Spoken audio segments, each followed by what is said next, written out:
Welcome back to the Mountain Morning Show, where I'm already eating in the kitchen with John Gilbert from Utah Valley University. And welcome to the show, my friend.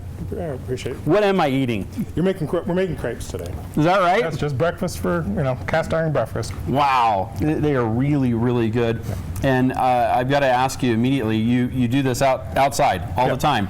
You've got the right kind of skillet for it. Yep. Actually, and we use it for tortillas. We use it for all kinds of stuff. Bacon's awesome on this too. Wow. But well, you brought all the right ingredients. If you and I were kind of teasing off camera. If you're going to do this, if you're going to eat a good breakfast, and have some crepes, my goodness, you better have everything you could possibly put in them, and you did that. Yeah.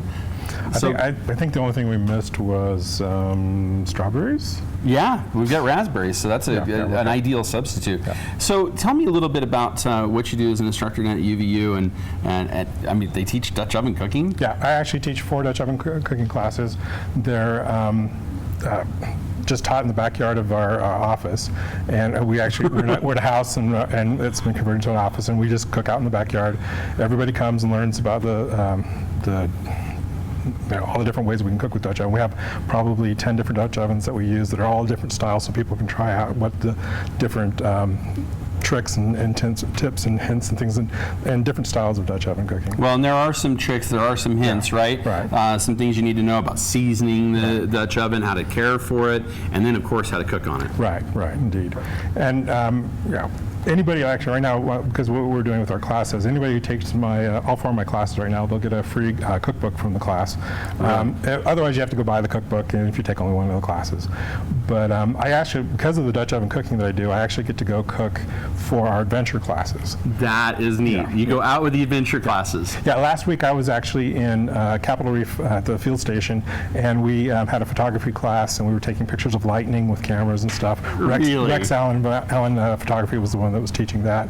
In about 3 weeks, I'm going to be going back, and we're going to be doing an outdoor watercolor painting class with Gil Bennett, and he's going to be teaching everybody. And the field station's a beautiful place. It's like being in a little resort in the middle of the national park. How much fun is that? That you as a student, think about that from the perspective of the student, getting to go out in the outdoors, learning how to paint or take photos and all that, learning how to cook in a Dutch oven too. Right. You've been instructors for everything you're doing. Yeah. That is like the coolest outdoor adventure ever. It is. It's awesome. I mean, we offer everything. Oops. Yeah, we better turn that. That was starting to smell. Yeah. But we offer classes from everything from paleontology and astronomy to just geology, anything you want to know about. If you want to learn a class, our community education program offers all kinds of subjects, and you can just come in and sign up. I think we have a link for people that want to go. It's UVU, CE, and then adventure. How neat is that? I mean, this is available as community education? Yeah, you can't beat the price. I mean, it's like going on a mini vacation with somebody's going to teach you, and when you come back, you have skills that are, just improve your life. Right. It's one thing to go out on an adventure that's guided and not learn anything. Right. It's entirely another to go on essentially what is still a guided adventure, but it's a teaching adventure. Right. I mean, we're going to Arches at the end of October. We'll take a bus down, and we'll be camping in the park, and we'll be cooking in the park, and we'll be taking pictures. We'll do light painting on the like on balanced rock and stuff. It'll be beautiful. It's a lot of fun. It's just, the instructor just keeps moving and moving and moving and moving. You'll come back exhausted and learn and just have all kinds of fun. That is really neat. And you guys you're innovators. And when we come back in the next hour, we're going to talk about some of the things that UVU is doing as far as innovating design in the way of Dutch ovens. That's pretty cool. It just, what I guess I'm really amazed by is what UVU has done since becoming a 4-year university in Utah. They have really, you talk about ramping things up and just becoming superstars of education in Utah. Well, I mean, not only are we the largest open enrollment school in the state, but we're the only a school that has football, because we have Division I NCAA soccer. Yeah, and an awesome team. And we beat Massachusetts out of our first game. And I forgive you. Being from Massachusetts, I forgive you, but it was an awesome match. It was a great game. That was probably one of the best soccer games played in Utah, I dare say, in years, which is pretty exciting. But you've got to be thrilled to be, as you said, part of this team at UVU with so much, like I said, not only just great instruction, but innovation too, and really being on the cutting edge of a lot of new things. It's got to be pretty fulfilling. Yes, there's a lot of new programs that are coming out. There's a lot of new projects. I mean, there's new directions going out. Our president's just been really good at getting information and helping us to come up with a new direction and point us in a way that we want to go. We've only got just about a minute left, so let's make one more crepe and let's talk about this recipe. This recipe is an award-winning recipe. It is an award-winning recipe. My scouts made this recipe over Labor Day. Coming in for the food. Yeah, it's Chelsea. So you're making us some breakfast this morning with these yummy crepes. Yeah. That was very kind of you. Yeah, well, he's made several already, Chelsea. well, I've been eating them while you've been talking to Godo. yeah. It's funny because I lived in Belgium for a while. My Flemish friends all call these pancakes, and my French friends all call these crepes. So, Oh, okay. Right? yeah, so you can just call them way. fancy pancakes. Yeah. There you go. But yeah, UVU pancakes. UVU pancakes. Wow. So what do you put on your pancakes? Whatever you want. Whatever I Can we do want. this? Will this hurt it? Is this all Well, it's right? actually better when we flip it. Okay, so you tell me when. I'm going to add it because I'm like, this is exciting. Yeah. I mean, Nutella, strawberry jam, and bananas are my personal favorite. Very good. Wow. We'll wrap it up in about 30 seconds. Have you been eating this already? Yes. Oh Yeah. my gosh, Joe. yeah. Well, I'll have to eat that one at the beginning of This the is next. breakfast. We'll see. Because, Joe, I did bring some forks. Did They you? were in my I brought pocket. They were forks. waiting. We've got you a plate right here. We'll let you eat this Okay. one This as one we just go out. dipped. This one's about perfect. Well, we're going to learn a lot more about Dutch oven cooking when we come back in our next hour. John will join us again, and we'll talk about some of their innovation in Dutch ovens and a lot more, including ramp sports. It's all right here on the Mountain Morning Show, right, Chelsea? That's right. We'll We'll see be you back. soon. See, this You is guys. This is the cool thing about this He Dutch just oven. he just opened up the Dutch oven, and that's what's inside. So we're in the we were just continuing our conversation on the commercial, but we are back in the kitchen with John Gilbert. He is the chief chef with Wolverine Dutch Ovens, and this is so exciting to have you here. And you saw me kill off that burrito crepe. Yeah. He made me like this big giant breakfast burrito crepe. It's so good, but I wish you guys could see this in person. These are what you would call slutty brownies, or what are they called? They're chocolate chip Oreo brownies. Okay, yeah. So either version you want, but this looks so amazing and Here, it smells I'll show so you good. inside of it. Yeah, can we see that? It's still hot, so let me grab Yeah, it. I'll let you take care of Oh, that. good. Okay, There you go. you see that?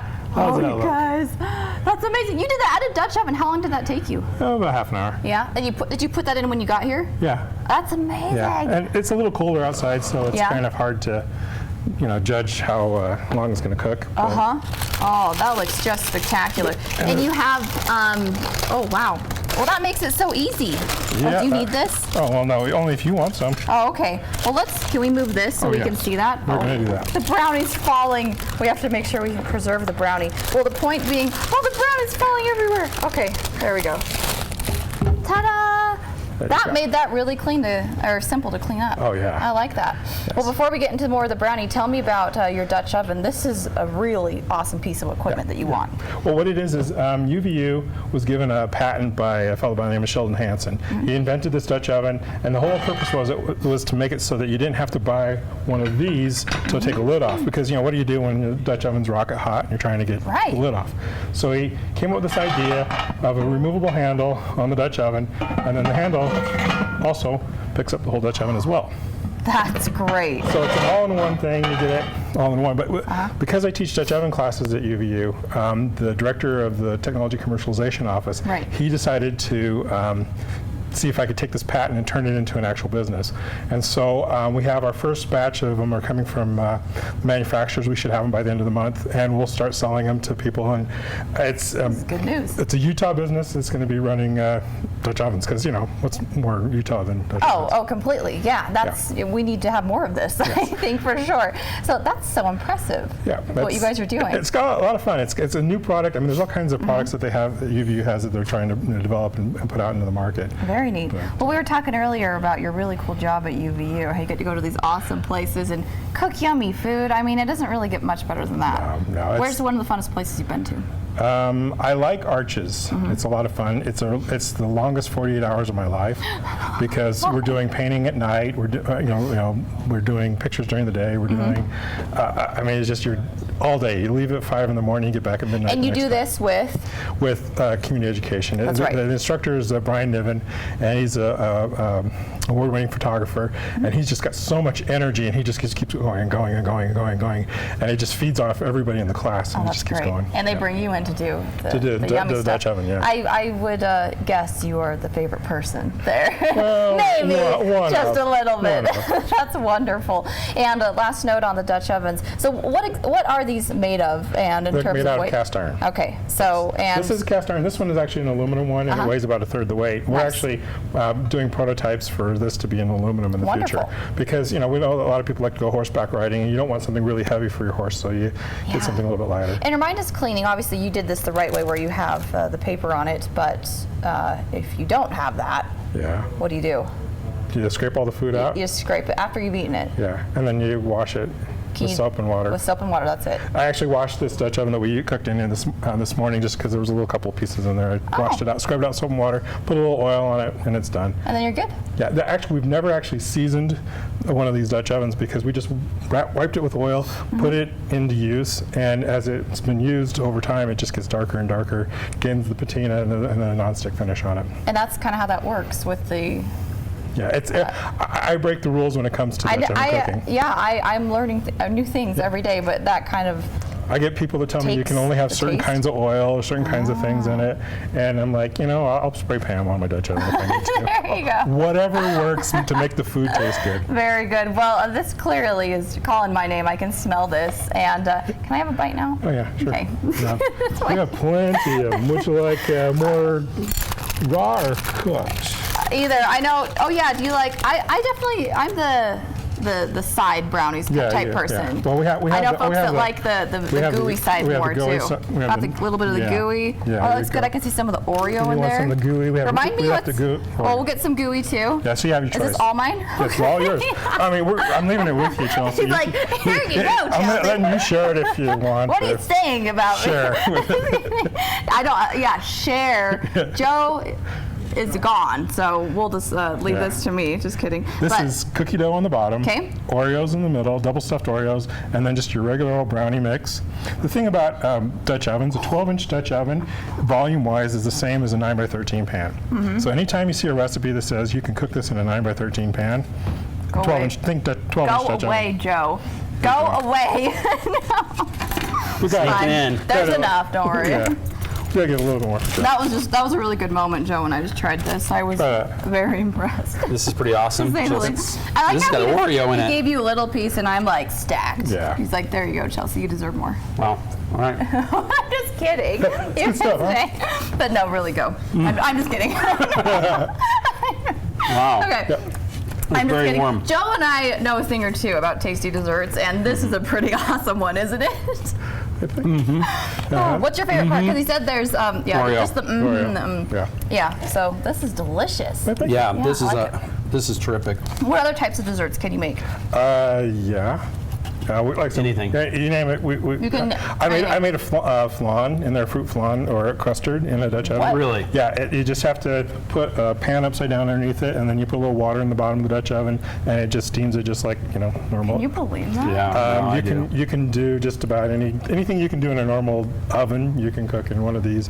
You just have to manage the heat. Like I said, it's a little cooler outside today, so I use a little few more coals to manage the heat. Whereas if I was in southern Utah, I wouldn't need as many coals because it's already warmer. Learning the coal count is what it's all about, isn't it? Yes. And there are a lot of ways. You can, the one way I might like is the one that Weber Grill teaches you, where you just take your hand about the height of a soda pop can, put it over the top of the heat, and then count. And if at 3 to 5 seconds is about 350 degrees. Okay. And so most recipes, I mean, you figure, okay, wait a second, 12-inch Dutch oven is a 9x13 pan at cooking about 350. That's your average recipe. Yeah, that's pretty normal. And so if you could find those two elements in a recipe, just go cook it in a Dutch oven. Oh, very good. Wow. Well, you have certainly, I think, made my week with what you've brought us this morning, and I kid you not, this has been just wonderful to have you here. Remind our viewers of where they can go to get one of these ovens. The ovens will be, they're on their way from the manufacturer. We'll have them at the end of the month. Okay. And you can go to wolverinedutchoven.com and or send me an email at UVU@dutchoven@gmail.com. University created, university tested, Yeah. and There you go. now It's taste tested by Chelsea. This is right. Yep. You Guys, have a this seal is of approval, brilliant. apparently. Yeah, as long as I have Chelsea seal approval, I'm good. Well, thank you. Thank you. Finally, this is being acknowledged because it never happens. No one knows more about chocolate than Chelsea. This is a 10 for sure. 10 and a half. All right. Change it up to 11. A little bit. All right. Well, thank you so much, You're John. welcome. Nice to have you here this morning. John Gilbert, Wolverine Dutch Ovens, and UVU.